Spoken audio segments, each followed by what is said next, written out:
పరిశుద్ధ గ్రంథం నుండి రోమీలకు రాసిన పత్రిక 12వ అధ్యాయము 10వ వచనంలో మనం చూసినప్పుడు దేవుని వాక్యం సెలవిచ్చిన మాట, ఒకరికంటే ఒకరు గొప్పవారుగా ఎంచుకొనుడి అనేసి దేవుని యొక్క వాక్యం సెలవిస్తుంది.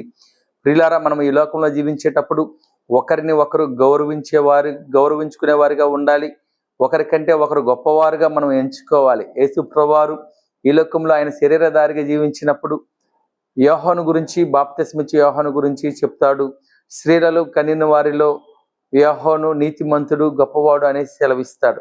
అదేవిధంగా బాప్తిస్మిచ్చే యోహాను కూడా ప్రభు అయిన యేసుక్రీస్తు వారిని గురించి చెప్పిన మాట ఏంటంటే, ఆయన చెప్పుల వారనైనను మోయుటకు నేను పాత్రుడను కాను అనేసి యోహాను గారు చెప్తారు.